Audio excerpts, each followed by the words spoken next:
মাঝে যেখানে যেখানে উইকনেস আছে সেই উইকনেসটাকে কাটানোর জন্য সর্বোচ্চটুকু দাও। কিন্তু মানুষের সাথে কি করবা না, কম্পেয়ার করবা না। তুমি কারো কাছ থেকে পিছিয়ে থাকতে পারো, বাট তার কাছ থেকে এগিয়ে যাওয়ার জন্য তোমার হাতে অনেক হাতিয়ার আছে, তোমার সামনে অনেক সম্ভাবনা আছে, সেটা কাজে লাগালেই কিন্তু হয়ে যায়। বাট আমরা সেটা করি না, আমরা মানুষের সাথে কম্পেয়ার করে বসে থাকি। এটা মাথায় রাখতে হবে, কোনোভাবেই কম্পেয়ার করে বসে থাকা যাবে না। এই জন্য তোমাকে তৃতীয় যে কাজটা সেটা করতে হবে, সেটা হলো পরিকল্পনা। তুমি দেখো তুমি কি চাও।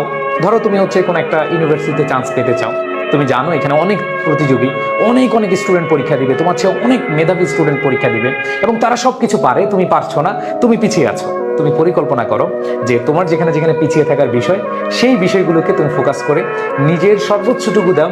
দেখবে একটা সময় অন্যদের তুলনায় তুমি অনেক বেশি এগিয়ে যাচ্ছ এবং তোমার যে আফসোস আজকে দেখলাম, সেই আফসোসটা কিন্তু তোমার কি হয়ে যাবে, নিমেষেই শেষ হয়ে যাবে। এবং এইখানে আমি তোমাদেরকে বলবো যে তুমি পরিকল্পনা করো এইভাবে যে তুমি এখন কত ঘন্টা পড়ছো,